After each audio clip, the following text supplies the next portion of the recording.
চাপা একটু হাত চালিয়ে কর, বেগুনটা তাড়াতাড়ি দে। তোর মেজ দাওয়া ডালের সঙ্গে বেগুন ভাজা না পেলে মুখে ভাতই তুলতে চায় না। আজ তুই এসেছিস দেরি করে, জানিস তো সকালে সবাই স্কুলে যাবে, অফিসে যাবে। ডালটাও তো এখনো সাদলাসনি। আরেকটা গ্যাস জ্বালা। আজ দীপা আবার বলেছে কুরকুরে আলু ভাজা চাই। আমি আলু কেটে দিচ্ছি, তুই কড়াটা চাপা। চাপা দি, ওর জন্য একটা মাছ ভাজা তুলে রেখেছ তো? না বাপু, ভুলে গেছি। বড় বৌদিও আজ আমাকে মনে করিয়ে দেয়নি। সব আমি ঝোলে দিয়ে দিয়েছি। অত তাড়া দিলে কি সব মনে থাকে? আর কটা দিন অপেক্ষা করো, পুজো আসছে। মা দুর্গার কাছ থেকে 8টা হাত আমি ধার চেয়ে নেব। তোমাদের বাড়িতে 10 হাত না হলে কাজ করা আমার সম্ভব হচ্ছে নি। সরো। হাজলামো করিস না চাপা, তাহলে তো রাবণের কাছ থেকে তোকে 9টা মাথাও ধার নিতে হয়।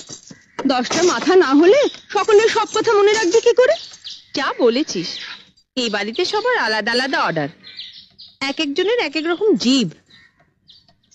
জীব নয় দিদি, বলো নোলা। তোমরাও তো এবারের মধ্যেই পড়ো বৌমা। রোজ ডাল চচ্চড়ি দিয়ে তোমরাই কি ভাত খাও? ঝোল ঝাল ঝাল দিয়ে ছাড়া তো তোমাদের মুখেও ভাত ওঠে না। আর যাদের নোলা নিয়ে এত তোমরা হাসাহাসি করছো, তারা তোমাদেরই আপনজন।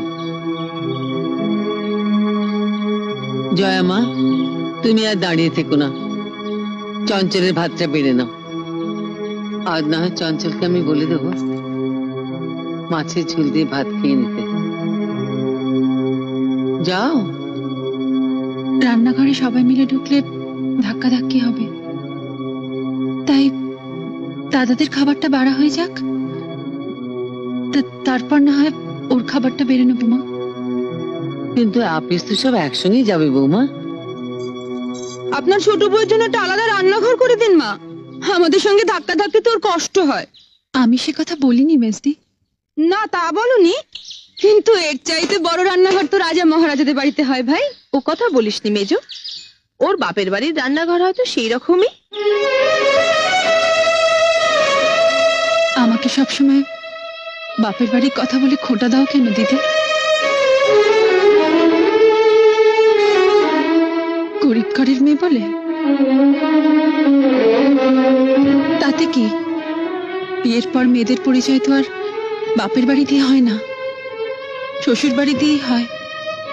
আর শ্বশুর বাড়িতে সব বউদেরই সমান অধিকার, তাই না?